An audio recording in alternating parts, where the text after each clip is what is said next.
Hello, it's Sunday afternoon in downtown Canberra. We're at the Hellenic Club and we've just watched the 7th round of the 51st Doeberl Cup. We have a clear leader, Mr. Sethuraman from India, the young Grandmaster, has increased his lead by beating Attila Czebe from Hungary. This was a dramatic game where Sethuraman looked to have a small advantage. Czebe was able to draw and then Sethuraman stayed on top. Czebe missed a last chance to draw and the game was eventually won by the Indian. He went further clear because Vida could only draw with second seed Luke van Welly. Levente Vida therefore is 1 point behind the leader. We also have two other players a point behind the leader. Lee Chow, who finally stopped Anton Smirnov, the 12-year-old, going down to the top seed. And we also had Zhao Zhongwan, Australia's leading player now. He beat Lakshman from India in a very spectacular game. But we're going to have a look at the game from the top board.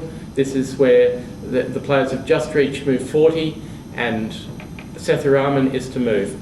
He played b6 and here Czebe at first sight can take the pawn and queen his pawn, but he saw there was a tricky way for his opponent to stop the pawn.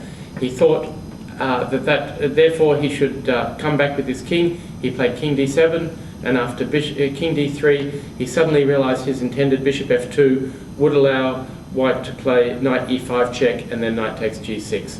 So he retreated with his bishop and after g5 he had no counterplay and white went on to win the game. In fact, on move 41 he has a number of ways to play this, but the simplest is to take on g4 and now take the b6 pawn, give up his bishop, takes, push his pawn. There's only one way to stop the pawn. White can do that with the knight, but while he's doing it, the black king walks in, eliminates the last pawns, and the game will finish as a draw. This is what Czebe should have done. The tournament would still have been alive. As it is, Sethuraman just has to avoid loss in the last two rounds to win the tournament. The young Indian is headed for the Doeberl Cup title, and we'll watch him in action later this afternoon. He has to play the top seed Lee Chow. That's probably his last big test. He's got the black pieces. It'll be tricky. See you then.